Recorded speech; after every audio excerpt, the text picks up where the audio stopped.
ताजा मामला सहरसा का है, जहां वो मंदिर गए और मंच से कार्यकर्ताओं को, जनता को संबोधित किया। इसके बाद कुछ लोगों ने मंदिर और मंच दोनों को गंगाजल से धोकर शुद्ध करने का दावा किया। कन्हैया कुमार सहरसा के वनगांव स्थित भगवती स्थान दुर्गा मंदिर पहुंचे थे। यहां उन्होंने एक नुक्कड़ सभा को संबोधित किया।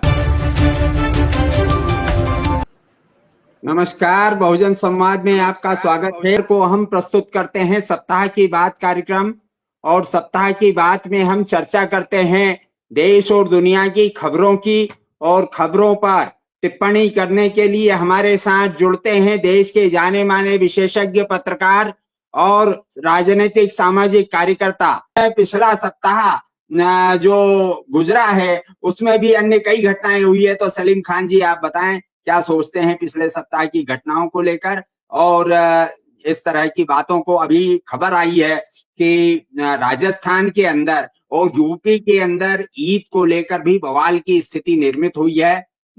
वह खबर मैं देख रहा हूं। आपको अगर मिली हो जानकारी तो उस पर भी टिप्पणी करें, सलीम भाई। जी शुक्रिया मंत्री जी। एक्चुअली ईद के मौके पर हंगामा जो है वो अपेक्षित है, क्योंकि वो उसको सरकार चाहती है ये हो तो। लेकिन दो घटनाएं ऐसी हुई हैं बाराबंकी में और जयपुर में, कि जिसने इस तरह की प्रवृत्ति, नफरत फैलाने वाली प्रवृत्ति के मुंह पर जो है वो एक तगड़ा तमाचा मारा है। बाराबंकी में लोग, हिंदू समाज के लोग आए, उन्होंने जो है वो जो लोग ईदगाह से नमाज पढ़ के जा रहे थे उनके ऊपर गुलाब के पत्तियां बरसाई, फूल बरसाए, और उन्होंने कहा कि भाई ये देश जो है वो हिंदू, मुस्लिम, सिख, ईसाई सारे लोगों का एक गुलदस्ता है, यहाँ पे शांति प्रिय लोग रहते हैं और हम भाईचारा और प्रेम को बढ़ाना चाहते हैं। इसी तरह से हमने देखा कि जयपुर में भी ये हुआ और इसकी वीडियोस भी सोशल मीडिया पे और मीडिया पे आ रही है। तो ये करने की जरूरत इसलिए पेश आ रही है क्योंकि वो ये संदेश देना चाहते हैं कि आप अगर नफरत फैलाएंगे तो इस देश में ऐसे लोग भी हैं जो इस नफरत का तोड़ करना के लिए मैदान में उतर रहे हैं। तो ये एक अच्छी बात है। प्रधानमंत्री ने भी एक बहुत अच्छा संदेश दिया, और बल्कि आदित्यनाथ ने, जो एक ज़माने में कहते थे, जब उनसे पूछा गया था कि आपने क्यों नहीं संदेश दिया, तो उन्होंने कहा, "भई मैं तो सनातनी हूँ, यानी मैं क्यों दूँ?" लेकिन इस बार उन्होंने संदेश दिया और ये कहा कि भाई लोगों को जो है वो ऐसा करना चाहिए, भाईचारा वगैरह। लेकिन अगर वो खुद उस पर करें अमल और खुद उस पे चलें, तो मैं समझता हूँ कि देश में भाईचारा बढ़ेगा।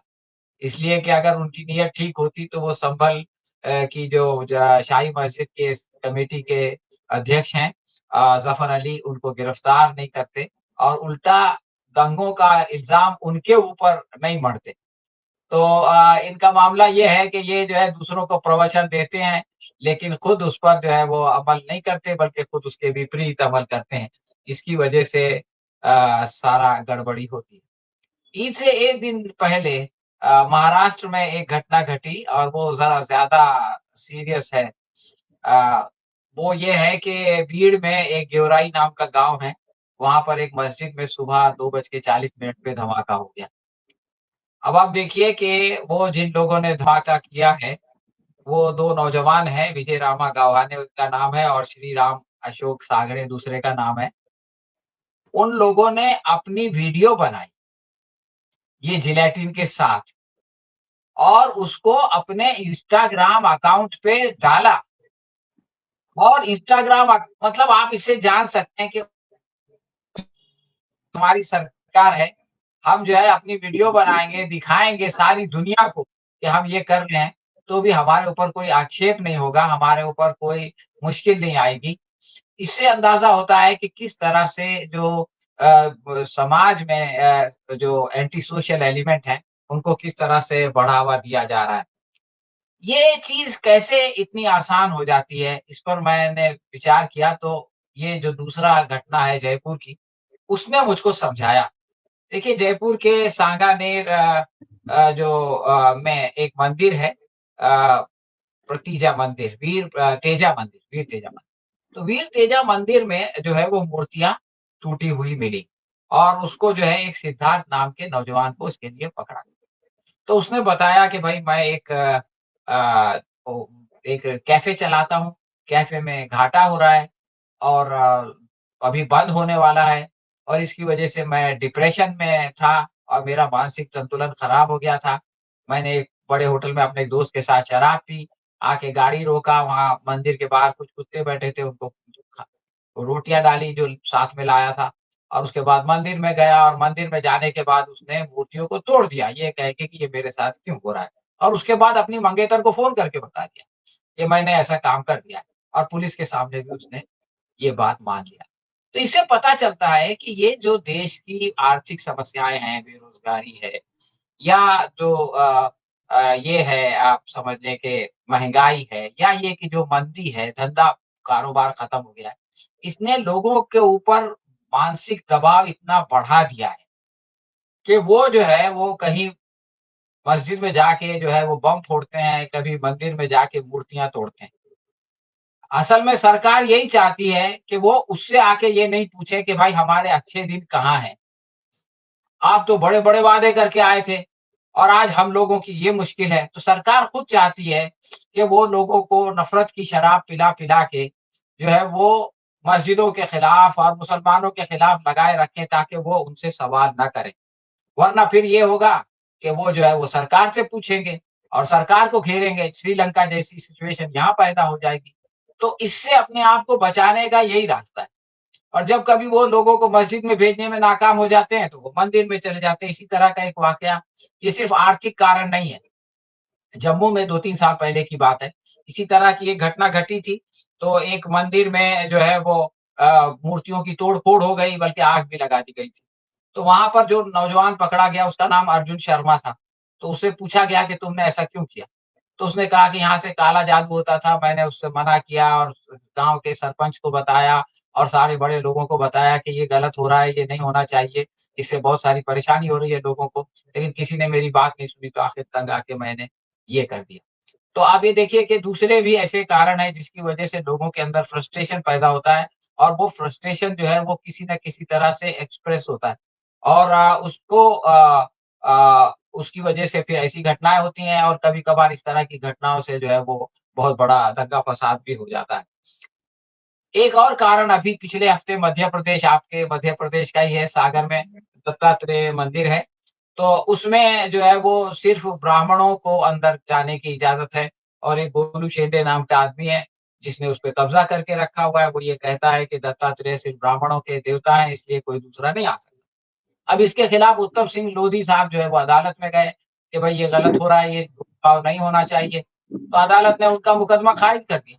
अदालत ने कहा कि नहीं जैसे थे वाली सिचुएशन रहेगी और आप जो है वो हतक इज़्ज़त का दावा कर सकते हैं। अब सवाल ये है कि एक आदमी इससे पहले उसने आंदोलन किया, उससे फ़ायदा नहीं हुआ, अब अदालत गया, अब अदालत से ऐसा जवाब मिलेगा। फिर उसके अंदर फ्रस्ट्रेशन पैदा होगा, फिर वो कुछ न कुछ ऐसा काम करेगा। फिर आपको उसका ध्यान भटकाने के लिए उसको जो है वो यही सब घृणा और नफ़रत की राजनीति में फँसाना पड़ेगा। तो ये सारे जो सामाजिक कारण हैं, अभी आपने पढ़ा होगा हेमा मालिनी का मामला। हेमा मालिनी गई वहाँ पर जगन्नाथ मंदिर में, उनके साथ संबित पात्रा भी था। अब लोगों ने कहा कि भाई वो तो मुसलमान हो चुकी है, उसने धर्मेंद्र से शादी करते वक़्त धर्मेंद्र ने भी अपना धर्म परिवर्तन कर दिया, उसने भी परिवर्तन कर दिया और वो जो है अब वो क्या करेंगे अब उसको? वो 2 बच्चों की माँ है, वो सांसद है, अब वो मंदिर में गई है तो उन्होंने कहा कि हमारी भावनाओं को ठेस पहुँची है और इनको जो है वो इसकी सज़ा दी जाए। तो आप ये देखिए कि ये सब कुछ जो है वो इस देश में हो रहा है, जहाँ पर कि हम बहुत संगीन मसाइल से जूझ रहे हैं। आखिरी बात कन्हैया कुमार की। कन्हैया कुमार आजकल यात्रा निकाल रहे हैं बिहार में, जो लोग पलायन करते हैं उसके खिलाफ। तो उसमें वो जो है एक गाँव में गए और उस गाँव के मंदिर में लोगों ने उनको बुलाया और उनका जो है वो बड़ा सत्कार किया, उनको पगड़ी बाँधी और उन्होंने पूजा-पाठ किया और अपना भाषण दिया। उसकी तस्वीरें भी बहुत सारी वायरल हुई। लेकिन उनके निकलने के बाद उस मंदिर को जो है वो गंगा जल से पवित्र किया गया। अब लोगों ने कहा कि भाई ठीक है आपने दलितों को रोक दिया लेकिन ये तो परशुराम के भूमिहार है, उनके कबीले का आदमी है, तो आपको इसके आने से क्या तकलीफ हुई? तो लोगों ने बताया कि भाई देखो ऐसा है कि इसके ख़यालात से हम वाकिफ़ हैं और इसका जो विचारधारा है इसने जेएनयू में जो कुछ किया था उसको हम माफ़ नहीं कर सकते और हमने जो कुछ किया है, इसने आकर के वाक़ई इसके आने से हमारा मंदिर अपवित्र हो गया था। बीजेपी के लोगों से पूछा गया कि भाई आपका क्या ख़्याल है? तो बोले वो तो आवाम जनता का रिजेक्शन है जो सामने आ गया है। मतलब एक तरह से उन्होंने भी ये कहा कि कन्हैया कुमार के मंदिर से जाने के बाद उसको पवित्र करना जस्टिफाइड था। तो मैं ये कह रहा हूँ कि हमारे समाज में आज बहुत सारे लेवल पर इश्यूज हैं। मतलब भेदभाव का इश्यू है, महँगाई का इश्यू है, बेरोज़गारी की आर्थिक चीज़ें हैं और दूसरे जो अंधविश्वास की बातें हैं और नफ़रत का मामला तो है ही है। इन सब चीज़ों को अगर एड्रेस नहीं किया जाएगा तो कोई एक इश्यू को मतलब अगर किसी को 4 बीमारी है तो सिर्फ़ 1 बीमारी का इलाज करने से वो अच्छा नहीं होगा। तो जैसा कि अभी कहा जा रहा था कि अब वक़्त आ गया है कि लोग इन सब पर गौर करके इन समस्याओं को हल करने के लिए मैदान में उतरें। तो ये बहुत ही सही सुझाव है और वाक़ई ये सर जोड़ के बैठने का मौका है। शुक्रिया।